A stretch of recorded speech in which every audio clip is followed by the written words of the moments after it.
Telugu cinema industry గత దశాబ్దంలో తీసుకున్న కొన్ని నిర్ణయాలు నిజంగా విశేషం. ముఖ్యంగా రాజమౌళి తెరకెక్కించిన 'బాహుబలి' చిత్రం తర్వాత తెలుగు సినిమా స్థాయి జాతీయ, అంతర్జాతీయ స్థాయిలో ఎంత పెరిగిందో తెలిసిందే. ఒకప్పుడు ప్రాంతీయంగా మాత్రమే పరిమితమైనట్లుగా భావించిన టాలీవుడ్ ఇప్పుడు పాన్ ఇండియా మార్కెట్ని మాత్రమే కాదు, గ్లోబల్ ఆడియన్స్ని కూడా ఆకట్టుకునే స్థాయికి చేరింది. ఈ మార్పులు కేవలం బడ్జెట్లలో కాదు, కథల ఎంపికలు, టెక్నికల్ విలువల్లో, ప్రెజెంటేషన్లో కూడా స్పష్టంగా కనిపిస్తోంది. ఈ నేపథ్యంలో మన దర్శకులు, నిర్మాతలు మోస ఫార్ములాలకు కట్టుబడి ఉండకుండా కొత్తదనాన్ని అన్వేషిస్తున్నారు. Action, adventure, fantasy, mythology, psychological thriller వంటి విభిన్న జానర్లలో సినిమాలు కూడా రూపొందుతున్నాయి. ప్రేక్షకుల ఇప్పుడు కొత్త కథలను, ప్రయోగాలను ఆమోదిస్తూనే ఉన్నారు. మరి ఆధైర్యంతోనే హీరోలు సైతం రిస్క్ తీసుకుంటున్నారు. ఈ ట్రెండ్లో అక్కినేని ఫ్యామిలీ హీరోలు ఎప్పుడూ ముందుంటారు. నాగార్జున తన కెరియర్ మొత్తం విభిన్నమైన పాత్రలను ఎంచుకుంటూ ముందుకు సాగిన హీరో.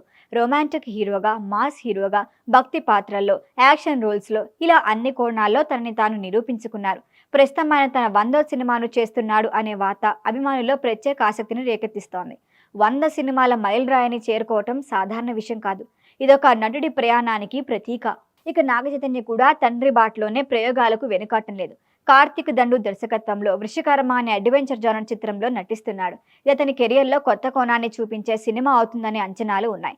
యాక్షన్, మిస్టరీ, అడ్వెంచర్ మేళవింపుతో ఈ చిత్రం రూపొందుతోందని సమాచారం. ఇక ఈ క్రమంలోనే కళ్యాణ్ కృష్ణ దర్శకత్వంలో నాగార్జున, నాగచైతన్య కలిసి మరొక సినిమాకు కనెక్ట్ అయ్యారని వార్తలు వినిపిస్తున్నాయి. ఇందులో నాగచైతన్య హీరోగా నటిస్తుండగా నాగార్జున విలన్ పాత్రలో కనిపిస్తున్నారని తెలుస్తోంది. తండ్రి కొడుకులు ఒకే సినిమాలో హీరో విలన్లుగా తలపట్టం అనేది ఆసక్తికరమైన కాన్సెప్ట్. గతంలో నాగార్జున నెగిటివ్ షేడ్స్ ఉన్న పాత్రల్లో మెప్పించిన సంగతి తెలిసిందే.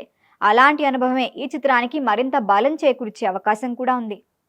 నాగార్జున తన కొడుకు సినిమాలో ఎలాంటి విలనిజాన్ని చూపిస్తారు, ఆ పాత్రను దర్శకుడు ఎలా డిజైన్ చేస్తాడు, ఈ తండ్రి కొడుకుల మధ్య ఎమోషన్, యాక్షన్ సన్నివేశాలు, కాన్ఫ్లిక్ట్లు ఎలా ఉంటుందో తెలుసుకోవాలంటే మరి కొంతకాలం వేచి చూడాల్సిందే. ఈ సినిమాని 2027 సంక్రాంతి కానుకగా విడుదల చేయాలని సన్నాహాలు జరుగుతున్నాయి. అన్ని అంచనాలు నిజమైతే ఇది టాలీవుడ్లో మరొక ప్రత్యేక కాంబినేషన్ మూవీగా నిలిచే అవకాశం ఉంది. ఏం జరుగుతుందో వెయిట్ అండ్ సీ.